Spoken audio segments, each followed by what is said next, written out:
Eyop madit pilofuma Uganda Man Harvest Money Expo teni chake maliet matiangi bako lomati Kampala abayar botin matut ngomoti menino machel mantin chiabit obowora ketel niyo wecheng chabit nindwa chel midrimi adek kongwanen lokmati ilohangiya wiye.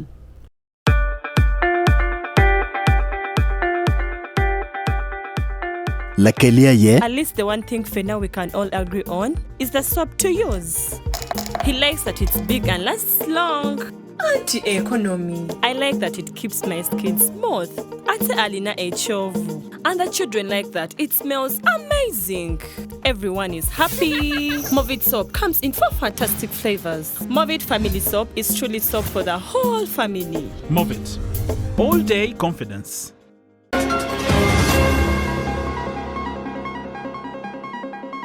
Lucha titengudi gulu siti gawe pegino ngej maikeni komtabira rio makimiyo kigin me awo ki tengudi ni. Alo matina anu tuan kin mana tika kere.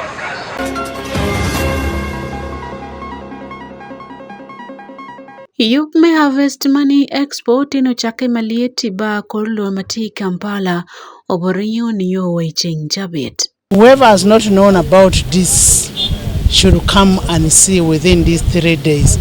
Amole twal ajoli donkaneno yup me lohange mocho in kore ania sande ya kumuti ne chiabit nindwe piare ya biro metre miario emwaga alibario piario ye bichel. Luchat magiti tengudi gulu city goweni mono gen foot pe yagino ket kwana meken boro lodge me gulu city council ni awa ke char tengudi lokom ko bochuk mabotime ingetabera rio kekenim polo chat no Wan Luo TV loke geni chia biti ni goweni mo ketika winyo lokani mo wer ket ping entopia gino lokmati mo ake boro lodge me gamente metadero igulu city in the pirwa beach midwe eni innocent imbisibwe mati town clerk me gulu city mi tabia rio chat no wer tengudi Kit matiek chimo kwere ilobo Uganda kan watiki reporte ni pe in Yup melogange mo join. Biachar mapeko man maogi kinatie ye wege mobile money dan magitike kios lutim biachar magicharo kich udi bongi kiwa itengune megulu sitem ento polo tim biachar matika birman mapeko maogi guwaju ki Wan Luo TV ni pegi tiki ngej ikom kwena man maoka tiki bod gulu sitem. Alo matina anu tuan kin mana tika kere. Pati kingej mo ni mera wa akikan. Mwahani nyungu wa kinende.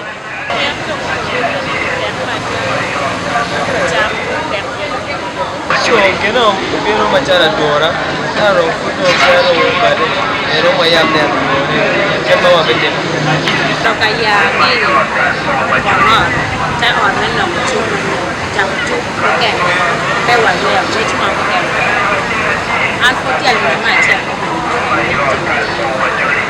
lokumani ya ni da ba cha wa a cha ne chu ma ke Sandra Ajiri tie ikendo chadwa itenguri Cemetery Road Matila Ro Pele Division mapeo no kit ngej mo kiken ikom kwena mo akibolo lodge me gulu city Lokaria mataro kita yana macha ni surprise yana yukati ya mdano kita macha na charo one more wajela yera kama mimi kwa charo kama kama kama mimi ai kero mama peme tani chen capital na Kevin Aloyo matie kendo timbia chan magitika chan itengudi me cemetery matie ilaro Pele Division opime ke Buganda Pam o wadni lo lodge me gulu city omir guye kigen memete kichan Eni dwe konya wakera konya ni mere wajule kere machala one more. Yan kamo ko beli sidi kanya ini no biaru ya tek mada wini do ko birni jamire wa get ko di chat ini ande gana ti boru tela wani ka di ye konya wa go wa mete ki jule before at eni marwe ko jale wani wa jule ye yan wachana ki jumu pol we ko tiam ku kwa Kitungchel, Beatrice Akam, Olegulot Megulu City, Meye Kilotimbia Chara, Magin Kitika Chat at Veranda, Memete Kichat Magim. Chama chama de what you get in and one way what you get on chana ni me na I think you get one another me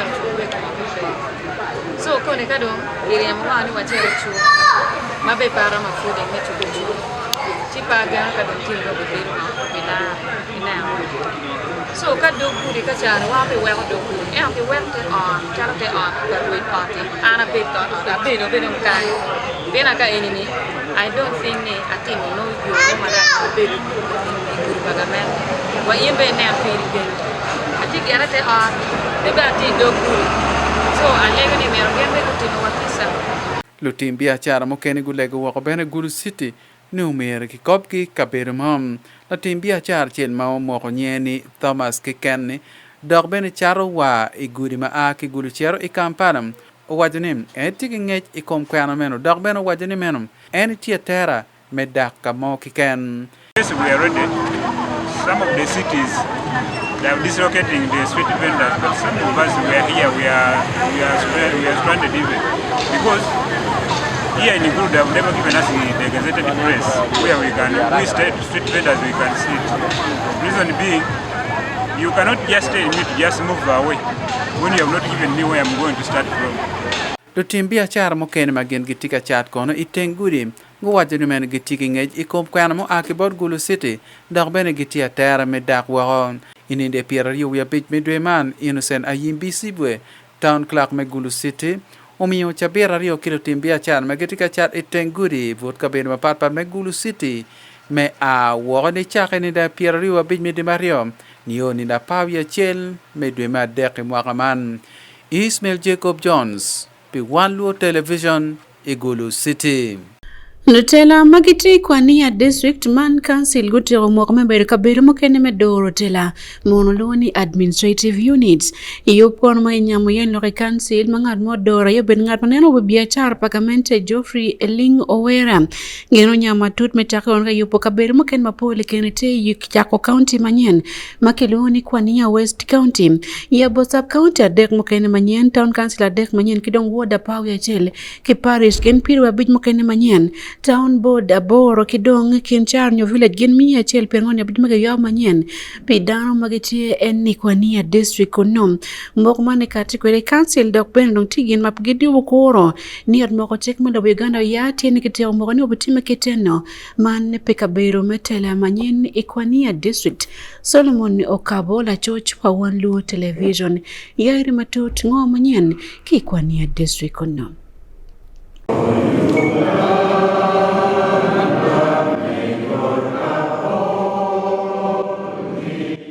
Itayuba man, kanchi lumokome poko gombola deka nyen, town councils a dek, wards a parwi a chel, parishes periovia beach, town boards a boro, kere wang ticha nyen, mia chel kere pirangwen via beach, ikin gombola kere town councils a nyen, ame kanchi lumokome poko, ena ye, gombola chwao, apoher kom nambiso, abomola town council, apoher kom abomola, ajeli town council, apoher kom atong tidi, gombola boho, apoher kom gombola duho, alidu town council, apoher kom chawente, kwania West County, apoher kom chaja kwania. Chaja man, binu gwa yu chawente, atong tidi kere lidu town council. Igombola nambiso, obinu yabo town boards a nyen, gina beach, wang ticha nyen periowi a chel, parishes a deka nyen, kere gombola chel, kitame Geoffrey Eling Owera, abo obia chara gafunente mekwania.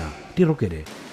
Madam Speaker, Nambiso Sub-County submitted the request for the creation of 4 town boards, 21 new villages, and 3 new parishes, and 1 sub-county of Ashwao.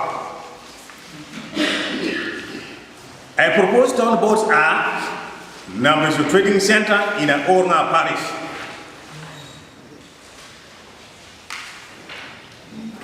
Itekebe Trading Center in Itekebe parish, Ayat Trading Center in Ojok Dot, and Otora Trading Center in Achaba parish as emerged. Alu barkedeling, ka gamende binu moko meyabo kwania West constituency. yera bino timere imuhario ker piero de kuachiel. Mr. Speaker, sir, Section 7, subsection 12 of the Local Government Act, Cap 138, as amended, states that where a new local government or administrative unit is created after the local government council election, the election to fill the elective position in the newly created local government or administrative unit shall be held at the next local government council election.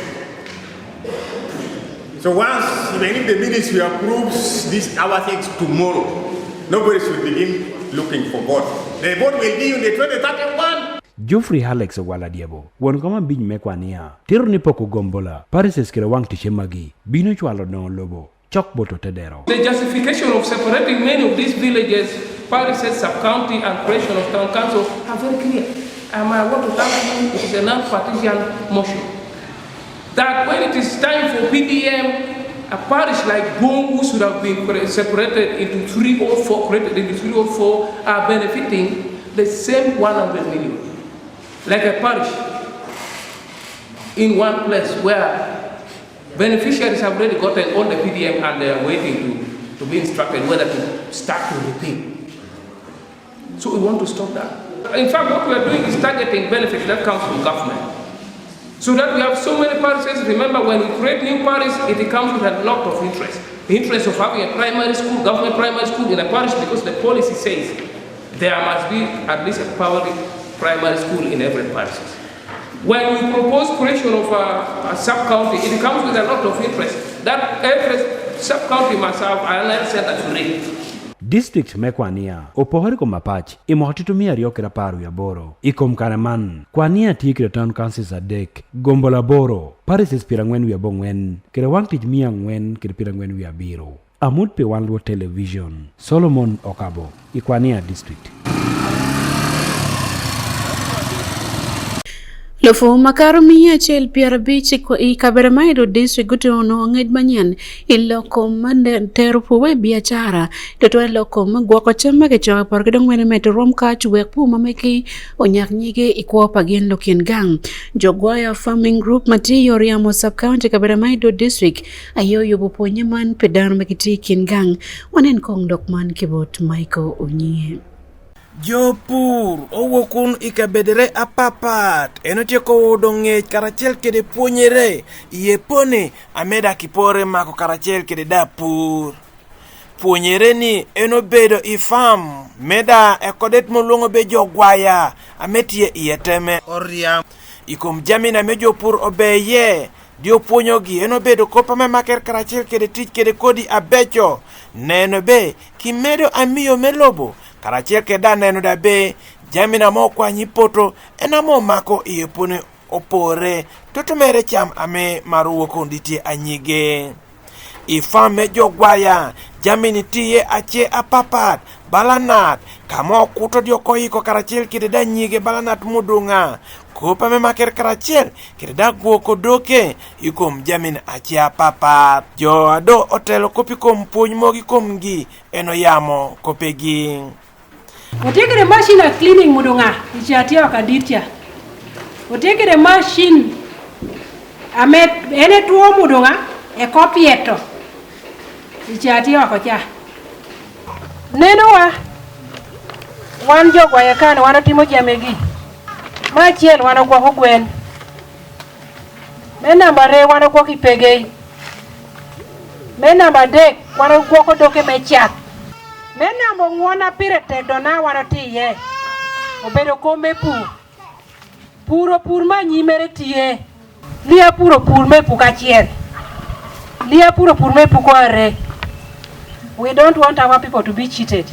Yo moro kene apire tekalo wando nan oyambe pur mudunga pitien komene wano temona tele me mudunga wilo baloto mamle mi puru kachatole nado koptieni be warote mona tali meri wilo baloto so puru no mudo ngabonga kala dakon pur obedo gi achiel amekelowa aso puro bera jang achiel amechoko jo dede ari somo ara li somo ari tio ara li tio amewani district oneno be kame di ochata kinunu okono mako itek ayaro kelo ne wadongo, especially pekolem tiene wa igi ame olongo be post harvest handling technology. Ame company ni okelo kane, especially chai machine chai neno cha. But anganyobe, this is the first in the whole of eastern Uganda.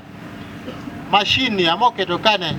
In eastern northern Uganda, ma gege ne podo kelo kane. Acha doko Imar, what are you putting down? Nyoa me take it to paying versus what you go to harvest. Kede nyoa me yaro udo.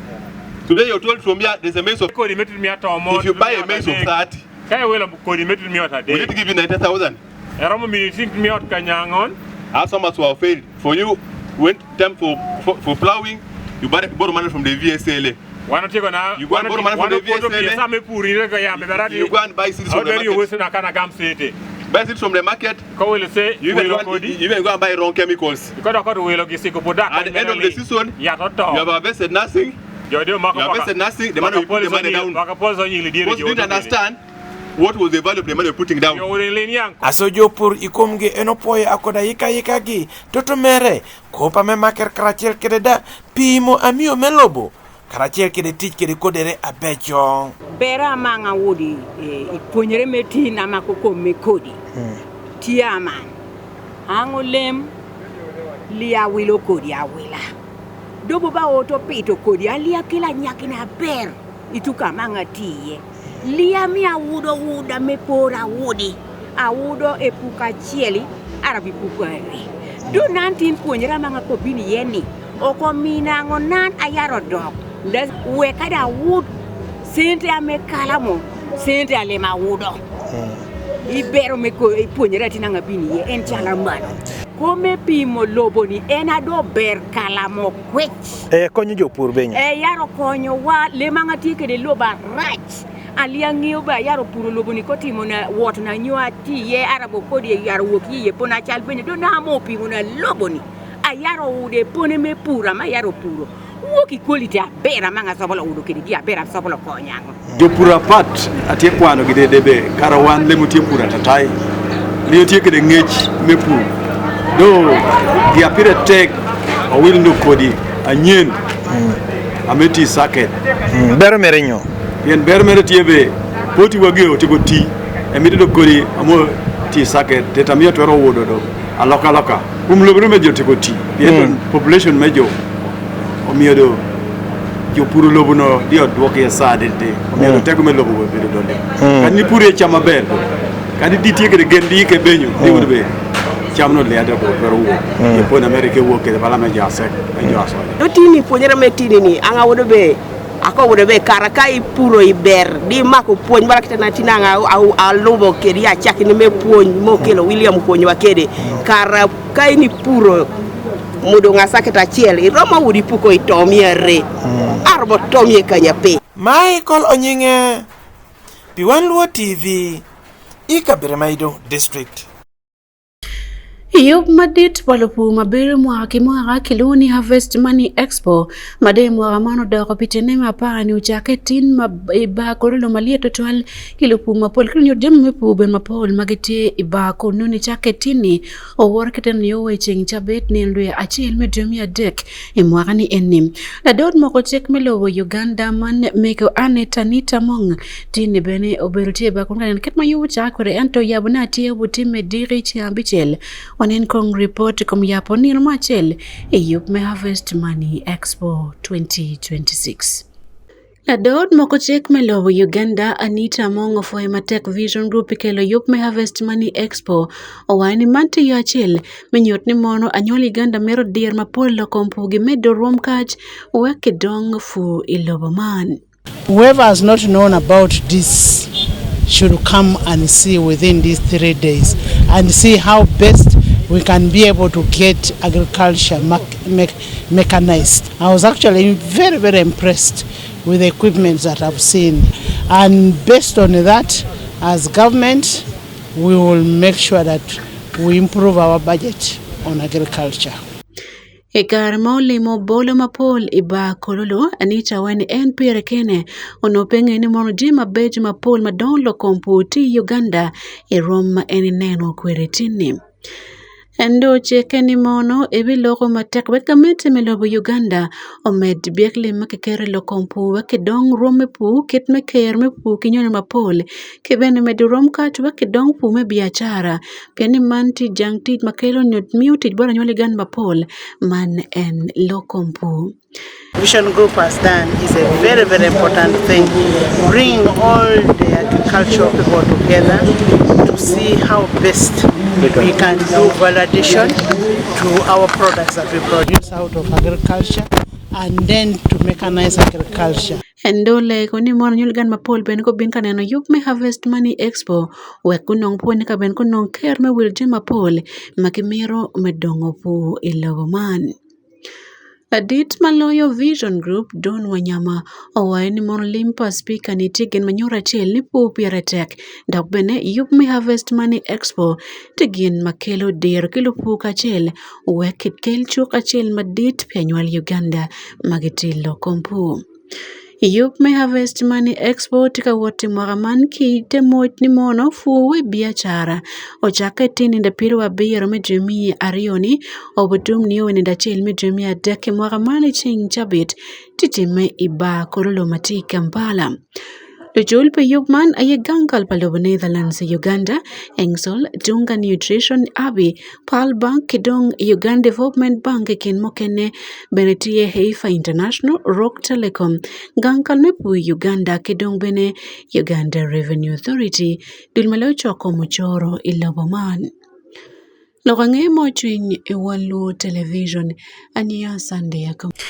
Kawawego lobo Uganda wakaro wako lobo Kenya doti romiyo yara tuja makilma kiloni lena kabafir mate yat manyen makilo kono mi joko nyapa kwil chojune kendana makiti lobo kanye dok yat man kitu ketu wankariyo ken imwa achelo lu beringa duya bichele dok ketu kedan makiti ketu mna peko nyatu man kendana mokene dok ben ga chengat meken kibiero ni yo berikar maker men ngoto man kitu kere chot wekto en nipo mak en Minister Pelok Yotkom i Kenya man Aden Duale oweni moro yaro chako miyo yad mon bodano tiki ker me dwoko chien nyapa tuwe jonyo e percent pier bongoni abungwen tona abungwen malupe kipimo ketimo bo daktari magiti lobo America onen kong reporte ni yup milo wange mo join.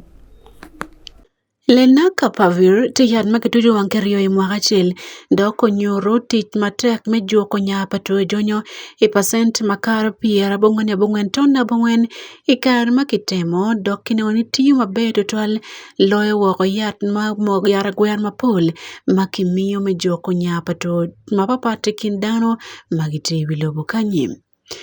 Minister Petit Yotkom ilobo Kenya Aden Duale owani mano berniano madito tuwele mabokelo gen mod anywali Kenya mapola ta mano gitike luoro pilokom kwa kikwirito jonyo. Today is not just a launch, but today is a moment of hope for thousands of Kenyan families.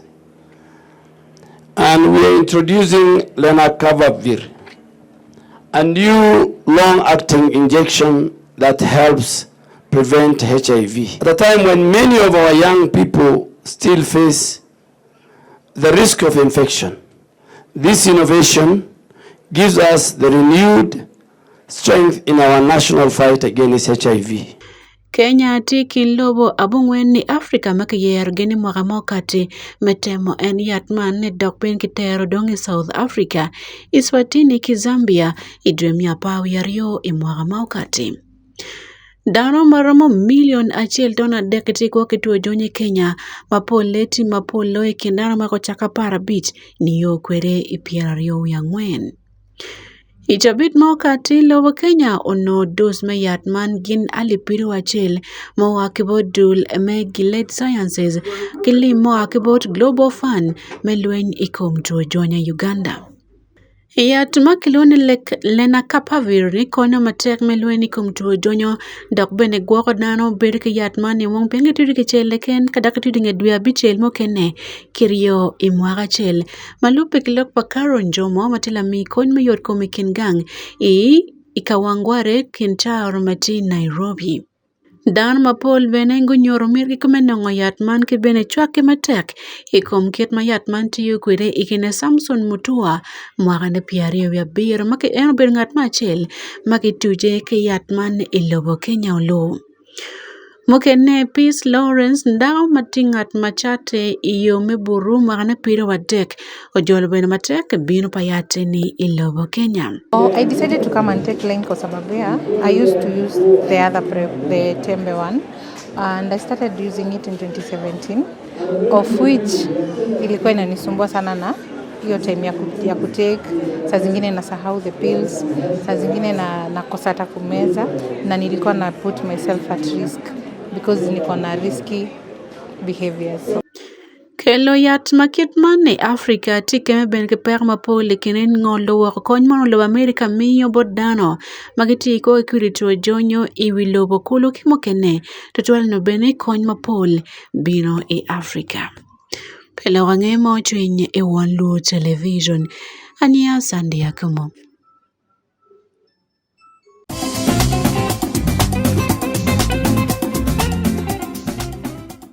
Hello wangia mamako biashara katika yelo marome gwokore chikindan magiti kwania uweke duok pinlier metiket ne lokomba lokabermo beru dago hidong bene makred la per magiti nam kwania kindimu ken mapol matika baloti parait en ilobolang kono ikarman dong gechako yup me ponyo kibene miyo kayer bolu pu magiti gwokore dog berken gwokore mabe waker no nya kabene olako dak biashara madit matie en ikwania district no ket masolo mono kabo kele kwere kombete ilogangenya biachara. Itute medwako ping rome balodia kao. Otela mekwania district. Tie kire yuba medongo malu rome puro rech i district man. Ite yuba man kanchil binu keto limo dany. Iponyo pur. Rocho ka beko rech kere miyo limboto pur. Ameti kere miri me puro rech. Joffrey Alex ogwala diebo. Won kama bij mekwania. Otiruni kanchil binu keto chenta bop. Ite yuba man. I promise you, in this budget I'm overseeing, we will give you money for fish farming. Because we need a fry center. The most important thing are the fingerlings. Now, if we have the fingerlings at the district and police at the district here, we will encourage many people to do fish farming. One of the support that we need politically is to sensitize our people that the alternative way of using the wetland is not just rice growing, but also we need fish pond. David Wasike Wamburu, dishi mekwania, otiruni yuba medong rome puro rech. Orwate nena governmente. It's a pronouncement by the council, and that is also part of the support. Secondly, the district council can disseminate this policy direction to various forums in the areas of the jurisdiction. Then thirdly, this council is a precursor to the budget process. I'm sure they will work out a work plan to support the fisheries sector, maybe to support the cooperative that was not in the committee. When that time comes, they are requesting that the council appropriates sufficient resources for that activity. Dokas Wangari, aran me pur kere Chatowil, I district mekwania, tie kere gen, ni dong rome pur rech, binu medumalu, rome chulo cholo, I district man. We were saying as council, we can raise our revenue, we can get revenue through fish farming. Itumbot Solomon Okino, akanchela big men on town council, dongo malu, rome puro rech, binu nyayo lonyo, ichingo tedero. Fish farming is very important as far as production is concerned. Because economically, when we engage our farmers in fish farming, we empower them financially. They get money out of the business they engage in. So I know it's not a very good business that we as a council need to support. Because when we empower the cooperatives, the fish farmers, many of the farmers who are now even redundant, they will engage in the business in selling of the fish by utilizing the wetland in a good way. Shifting people who are growing rice to engage in fish farming, I think we should also contribute to what the government has been championing as far as environmental conservation is concerned. We have finance. We only need political will. In week 4, we have the fry center, a very big fry center in South Region. We have been passing this thing as our recommendation that let the fry center, which produce fingerlings and fries, be renovated.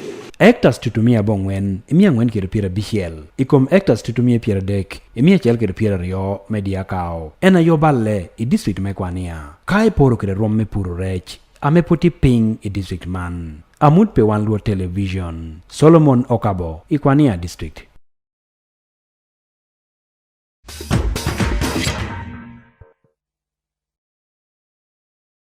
Welcome to Gangkwan University Makeloni Mobs Man Makere University Business School Mobs Yomachek Olurgul University Toronto Tungolo Ario Ikum Not Ito me Pepsi University Football League Moti Melawu Itiangwen Gulugu Charkatu Robot Mobs Ba Mati Nakawa Man Ikampala Onenkong reporting Nikibo David Magere. Roman Moti Melawu Chiangwen ni Obedo Iba Pamobs Mati Nakawa Ikampala City. Timothy Chagulanyi gin kijo mbabazi ego moro golario moko no mos meloyo turuman oweko gulu kudok labo kit udilu moke ken. Revive the hopes of qualifying for the knockout stages. Timothy Chagulanyi against Lubankeni Eric. 18 minutes played. And Moobs going to draw first blood. Yes, they do! Moobs score first from the spot. And it is Chagulanyi Timothy. Chagulanyi kwa mor de kapau ya bir nituru machil kadok mbabazi omero golo mokene metiako enturu enne. Tiako turu mat kidman nuweko gulu university dongti namba de kiwi mecha in makti adekeken ikom loyo turachil magengo loyo Yelira University. Ben Mugisha Laponturo Pagulu University wa Wan Luo television ni meno genki warka to kapar bor kiken ni kabene mupsu berklo tur mapol itiro mauti melawuni. Mugisha wa ni meno kibiru kimiri malamal melo to entodong kerogi beru pere. Piam man joma kayo pera ayo bero Pepsi gen kayo piam bero ikin University weng mati lobo Uganda time mwara ki mwara. Lorange mo chwin e Wan Luo television ni lokom turo David Magere. Lokom turo mukene gankal mepone kituro Uganda kidong dul mo jubide fi jange man lokom gero oti o karotingi winye medua pa yeken metia ko woro tit merocho tiene Mario man ba makeloni mono Nambole Stadium mati Kampala man te bodiwe palobo Uganda mejolo turo makeloni mono AFCON 2027 man ite pamoja bid winye man kekerieching kama waneno reporti ni matutepe in yup melorange mo chwin kanyi. Miyo dwe apari keken metia koyopo ba Nambole timi yupepa Uganda ijolo turo me AFCON 2027. Kigero chinge winye kin gankal meponye kituro kidong man gankal maneno lokom lume mon machon tutwale jae maneno lokom gedo. Tich merocho ba Nambole tika bino dong tiene Mario ingetia ko tich me achel. Report mawiyati nomini monotij man kimi bot company ma aki taki makeloni suma magutiego tij me yopo baho ima City Stadium idwe apawi achele kenwe kuchak beno tiyo tij bure Mario en me yopo ba Nambole ni. Karivet komeno minister matiri pilokom turo Peter Ogwang owani mone kare me keto kono tich nyoketo kili me gero Imakere University ginoni mono UPTF ayedong omiero tim tich man.